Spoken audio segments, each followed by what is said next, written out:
welcome to the Women's Soccer Show. I'm Sarah. And I'm Allie. And I have to be upfront, we are not doing so hot this week. So broken. So broken. You literally. We're literally broken. Allie, poor Allie, got a huge migraine yesterday. Are you doing okay? I'm alright. I'm just tired. But yeah. They are not fun. No. Anybody who thinks they're just a headache, you wait till you get one. Then you'll be sorry. And I broke my nose in a soccer game this weekend, so that was fun. And if any of the people who were there are listening, specifically one, Amy, shout out to you. Thanks for checking me out for a concussion. I really appreciate it. Good news, team. Not concussed, just a broken nose. And this is your, fourth time? This is my fourth. Yes. Yeah. And it looks kind of amazingly good considering I've broken it 4 times. Am I wrong? No, you do indeed. But I did tell you it's a good thing you've already got a partner. 100%.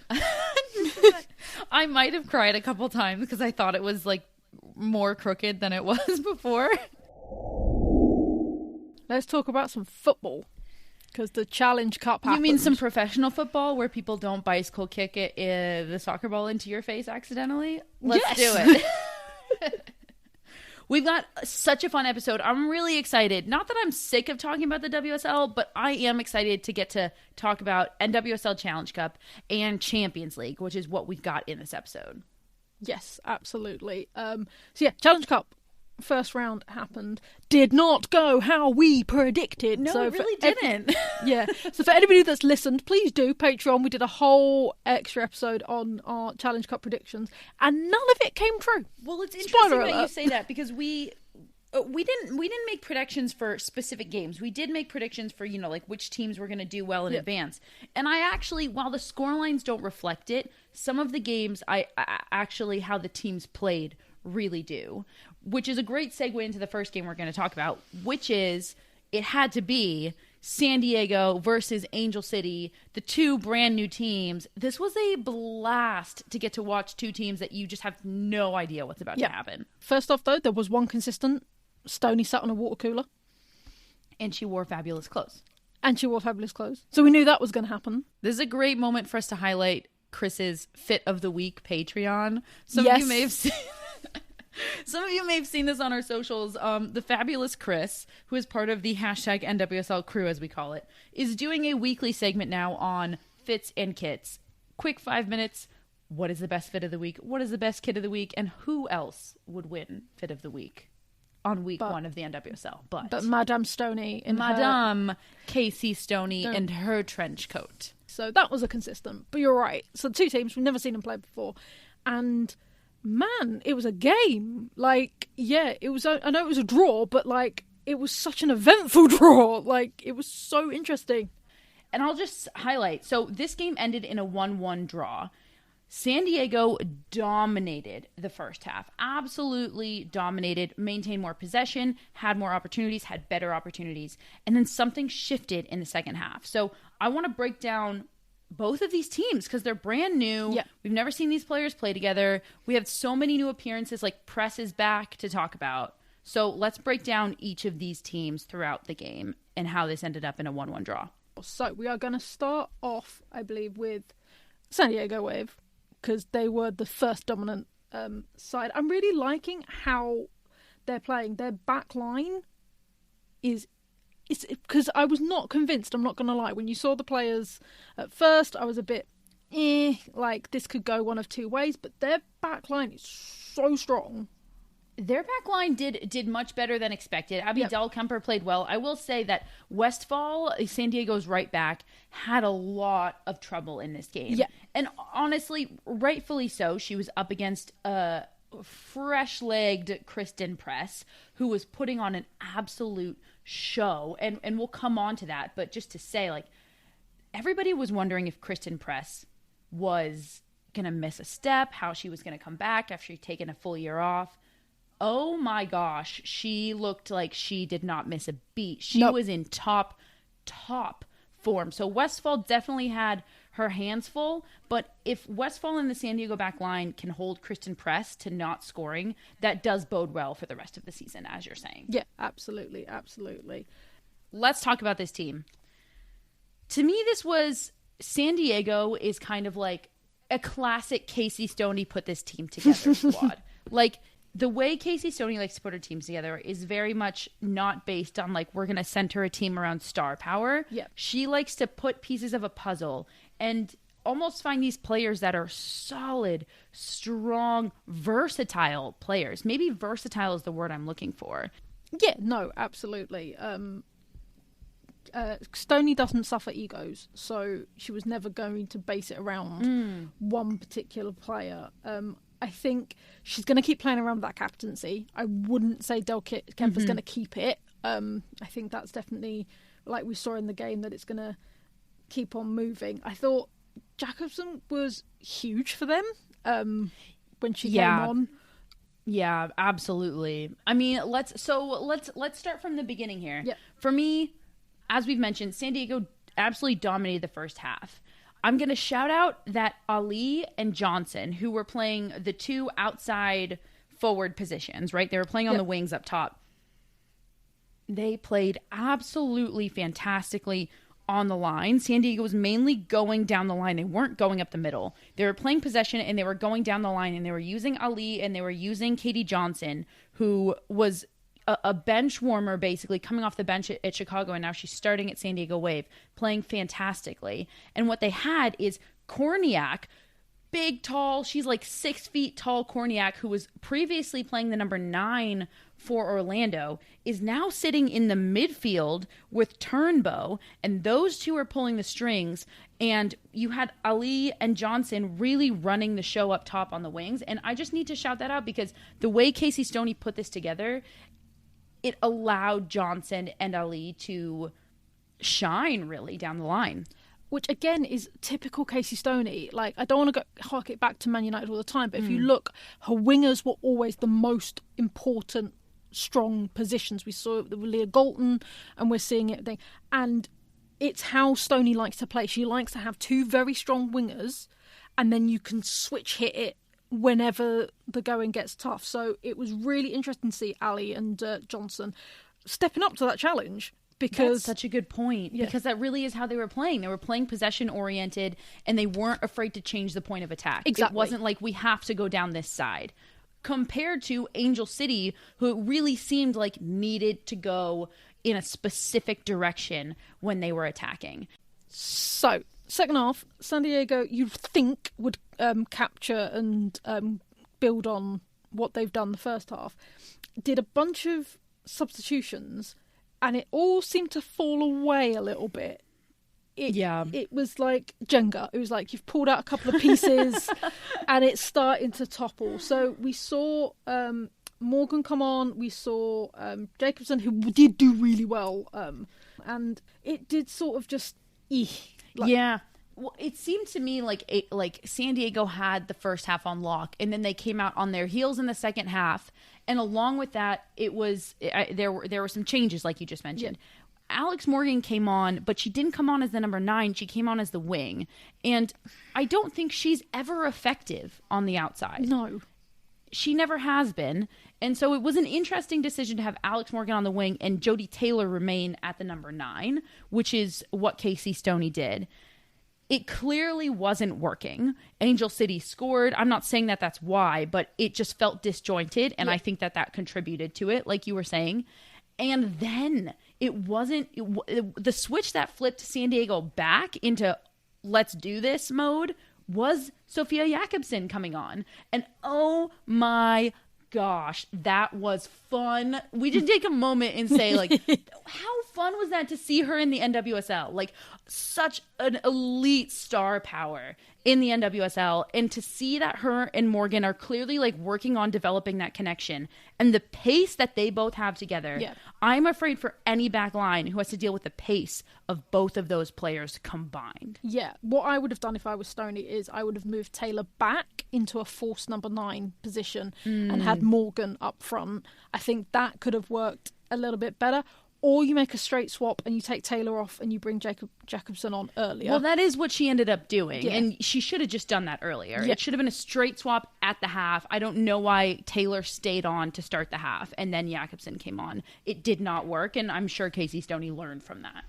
Yeah, I mean, this is what the Challenger Cup's all about. It's all about seeing what works, what doesn't work when you're building up for your main season. Totally. I mean, and especially for these teams. Yeah, exactly. So this was the first time any of these players had played a real game together, and the first time Casey Stoney got to see her squad in a real match together. So, I mean, Jakobsen comes on, and it's not long into Jakobsen coming on that San Diego put the tying goal in the back of the net, and then it remains 1-1. And it really, that was the switch that flipped back up, and we got to see the San Diego of the first half. For me, this game, even though they let in a goal, even though they came out on their back foot, like, there's things to work on, but this game bodes so well for the future of this squad, not even down the line, like literally this year, they are going to shine. Yeah, no, absolutely. But I think a huge test for both these teams is to see how they come get a more established NWSL team. Because at the moment they've just played each other who are newbies and still working things out. I can't wait until they start playing the more established teams and see how that works. That's a really good point. I will say, to end on that, specifically for the San Diego midfield, who are kind of like a bunch of misfits fit together, and they do need a test to see if they can maintain possession like they were able to, but against a more established midfield, like a North Carolina or even a Kansas City. Yeah, exactly. Exactly. So we have to move on to their opponents now and look at Angel City, who... We've got to talk about them. Got to talk about them. And we've got to talk about one specific player. And you know who we've got to talk about. We've got to talk about Kristen Press, Got to talk about Kristen Press. Okay, I was like, who is she going to say? Because I actually have a few players that I want to call out. I mean, yeah, there's few. But the focus point for the moment has to be Kristen Press, who took a year off, mental health reasons. We support that. Everybody was going to be, is she going to be just as good? Or is she going to be shaky and out of practice? Because it's been a year since she kicked a ball. And she was Press of old, if not better. If better, definitely better. She was like, she did not miss a step. It was so much fun to watch her, and she is just so lethal running with the ball at the back line. There were so many opportunities in the first half. I mean, Kaylin Sheridan had an incredible save in the first 10 minutes of the game. Press took a screamer of a shot, and Sheridan just grazed that ball to hit her fingertips, so it hit the crossbar. Yeah. Kristen Press showed up so strong. She was the attack for Angel City in the first half. Period. The end, really. Yeah, so she allowed Angel City to get into the game when the other players were still finding their feet. Or absolutely. Like, that's a good way to put it. Yeah, she came out absolutely running and was like, right, this is, guys, what we're doing. This is what we're going to do. While the other players were sort of like working out what they actually wanted to do. You saw it get better towards the second half, and obviously they got their goal, but it still was a little bit shaky. Yeah, so here's what I will say about what I saw in Angel City. And it's very clear that this is how the team, I think, was built to play like this. But I think that it worries me that it seems that they only have really one way to create an attack. And here's what it is. They're set up in a 4-3-3 with two number 6s. And Savannah McCaskill playing that number 10 position. Yeah. And then you've got Kristen Press out wide. Yeah. So the way it seems is that Recaro, one of the number 6s, the way this is set up for Angel City is their attack goes Recaro, number 6, to Savannah McCaskill, number 10. Savannah McCaskill looks up, finds Kristen Press on the wing out wide, and she attacks forward. Credit to Lucy at the number 9 position. She played really well too. But that seemed to be the only way Angel City could put an attack together, as opposed to San Diego, who was going down both sides, who had a more versatile attack. And it worked, like it clicked more in the second half when they came out strong and they scored in the first 5 minutes of the second half. But I do wonder, now that a team has seen them play, will this be effective for the rest of the season? I can see your point. However, I do have to say, unlike their counterparts, they made one substitution during that game. So I don't think we have seen all that Angel City can offer comparatively, because it felt like San Diego were like, let's chuck some players on and see what we can do and then move it around. Whereas Angel City had a game plan. They were sticking to that game plan. And honestly, I think they only took off their player in because she got a yellow card. And they were making sure that she didn't pick up another one. to be honest. I mean, they don't have a super deep bench, I will say. Like, I look at their bench, and I think Charlie is the one who would come on, and that would be in the back line. And otherwise, it's not a super deep bench, so I think that the lack of substitutions was very intentional and probably something that we're going to see for the rest of the season, provided, there's no other injuries across the board. Yeah. I do have to shout out, I really do, because she, as a Canadian women's national team player, she does not get enough credit on the international stage and not at all here in this league.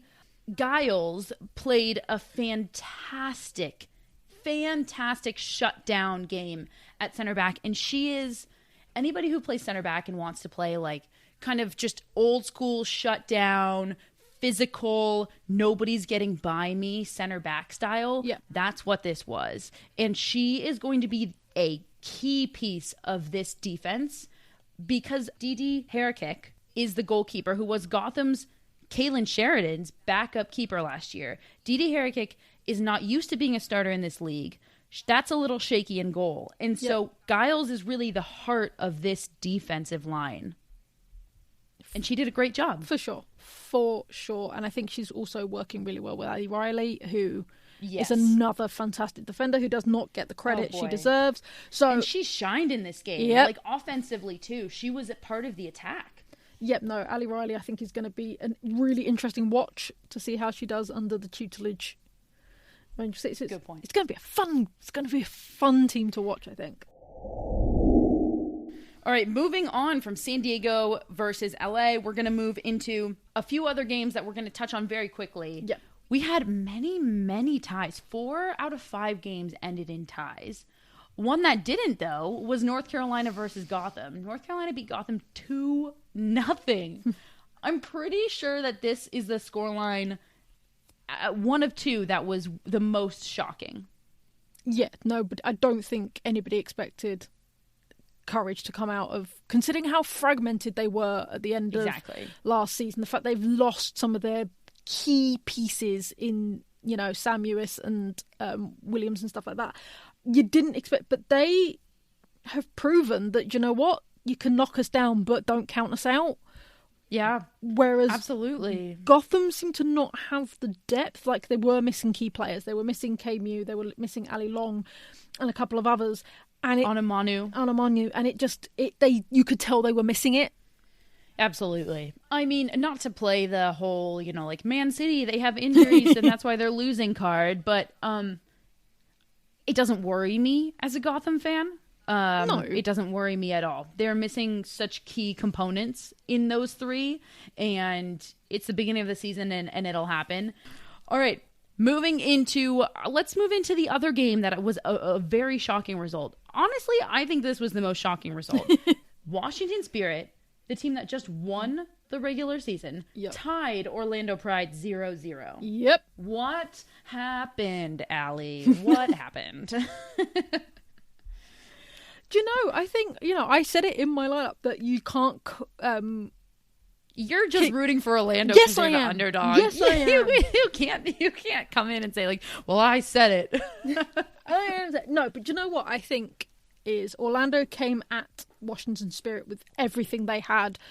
And I don't think Washington were expecting that. And I think that was the problem. Like, you look at their lineup, they'd gone for a very experienced lineup with O'Hara and Sonnet and, Sullivan all towards the back. And I think they were expecting Orlando to come out with, similar lineup to what they had before, whereas they went very defensive compared to others. They had some great players in LaRue, and Marta were just kicking on, and I just don't think Spirit expected that straight out the gate. Credit to Orlando. They clicked as a team. We've seen a lot of culture problems when it comes to Orlando not really seeming like a cohesive unit.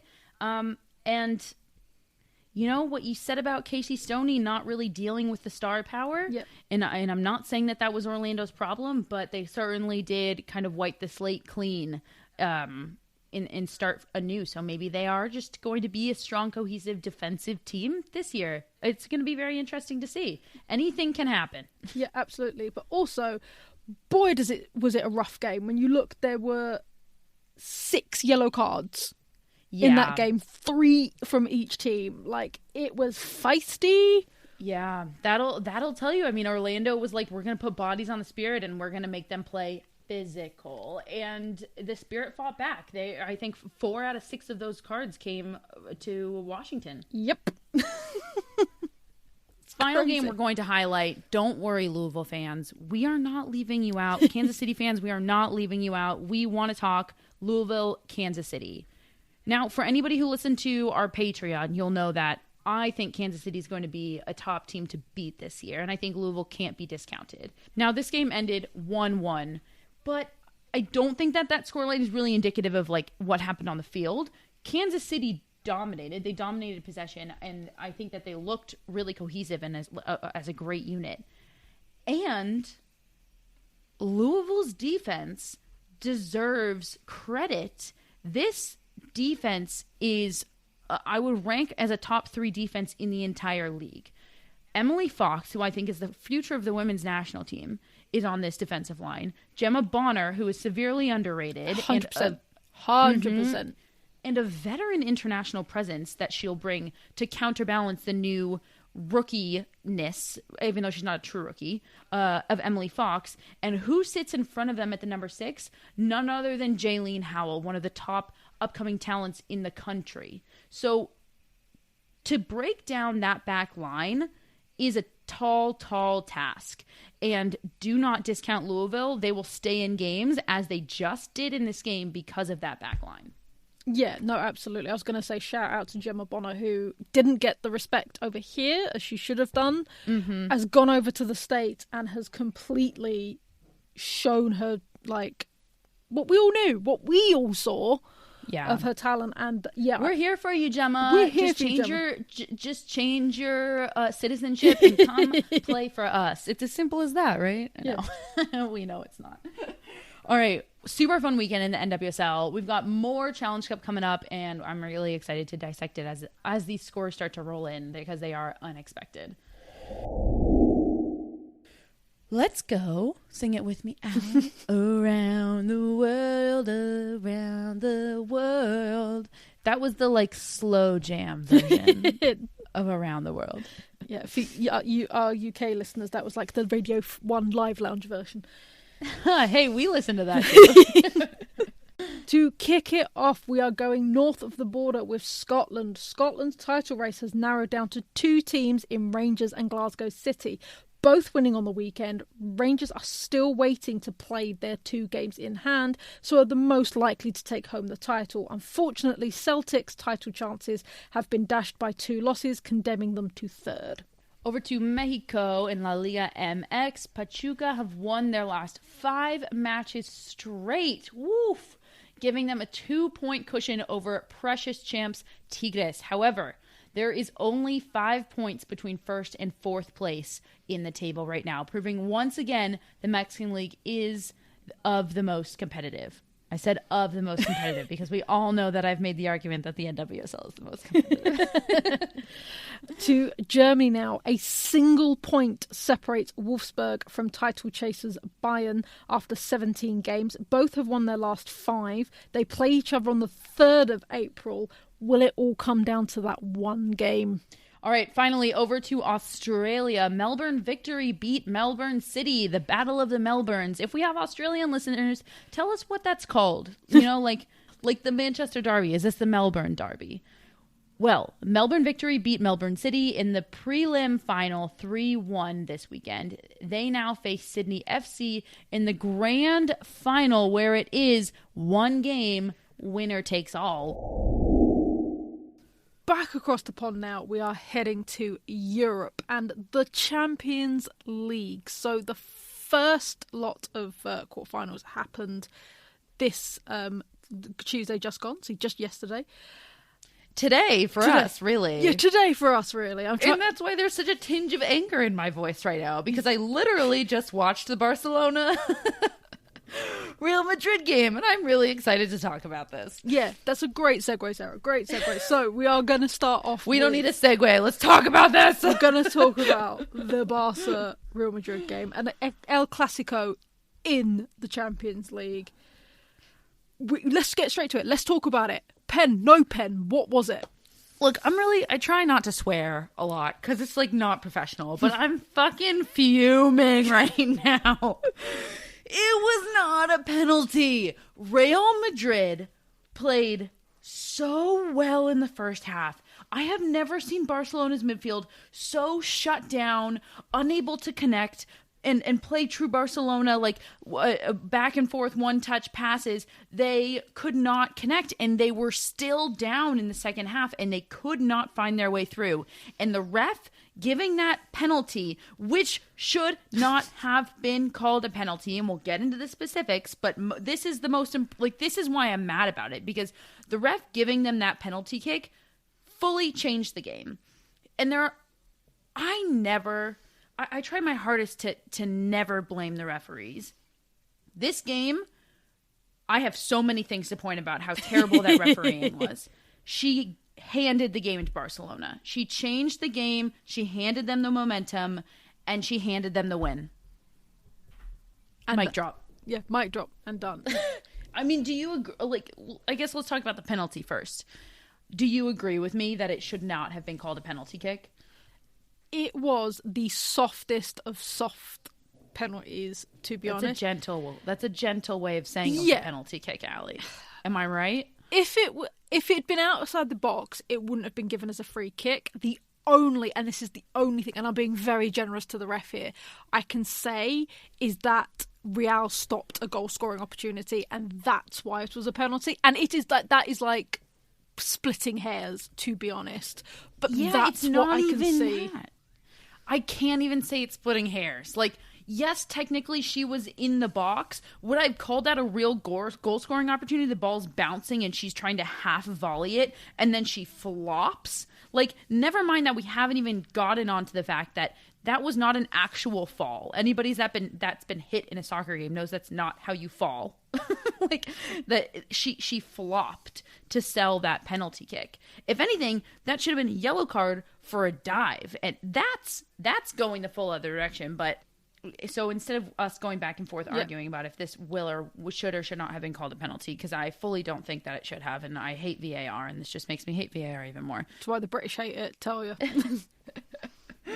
But to move past that, Real Madrid also kind of lost their heads after that. Yes. You could see it. And that's something they can control. Yeah. And you did see sort of that penalty went in and their heads just dropped. And we lost what you were talking about, the great, shutting Barcelona down. Because let's be honest, first half, Alexa Putellas, who's supposed to be the greatest footballer if we go by Ballon d'Or, wasn't there. She was invisible. Yeah. I mean, she was just holding the ball for too long, getting taken away. She was not playing well. And it was because of what Real Madrid was doing. Exactly. So if you can shut down a player of that caliber, you are doing something fantastic. Agreed. And then the penalty came and they just dropped. And then they allowed another goal in. And then another goal in extra time. Which, what a dagger. I mean, I wouldn't even say that they dropped their heads. They were fighting back in the wrong way. You could see the frustration boiling over and boiling through them. And they were taking, and that frustration only builds when you're playing chase the whole time. So not only are they frustrated, but now Barcelona has their swagger back and they're playing true Barcelona style possession, and Real Madrid is all of a sudden chasing, which makes them more frustrated. And then the game got chippy. And then the referee really lost control. And I have another problem with her in this capacity, because she did not try to take control of the game. She gave soft yellow cards to Real Madrid, which honestly riled them up even more. And I didn't think that they were yellow cards. And she wasn't calling anything against Barcelona. She completely lost control of the match by the 70th minute. It was out of her hands. And that is a sign of a terrible refereed game. When the game has gotten lost from the referee, and all that's happening is Real Madrid is taking out their frustration.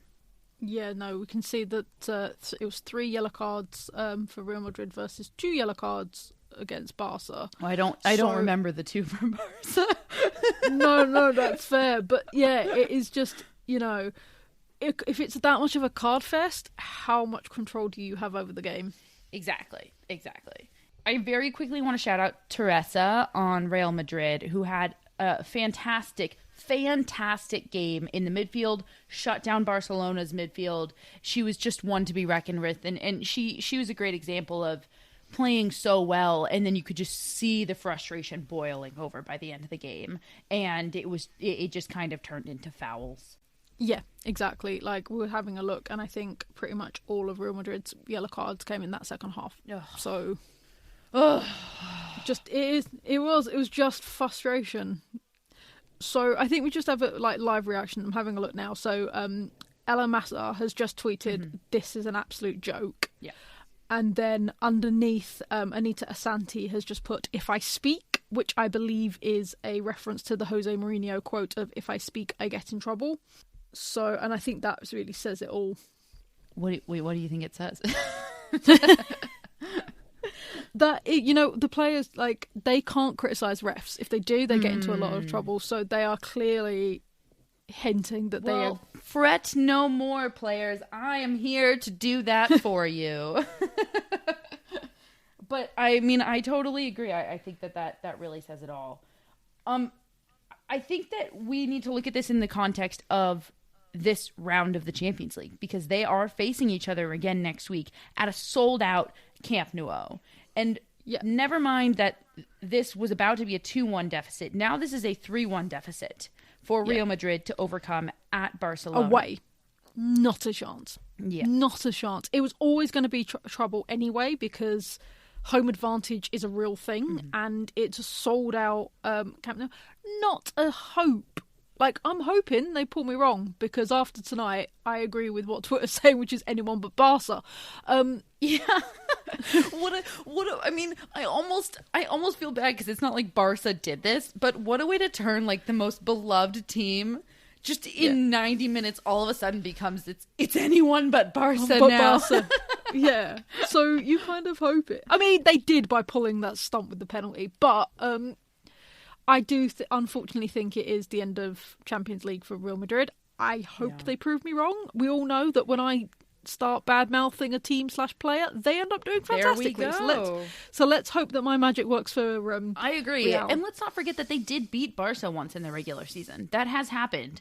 So, but it is a tall task to overcome this deficit, for sure.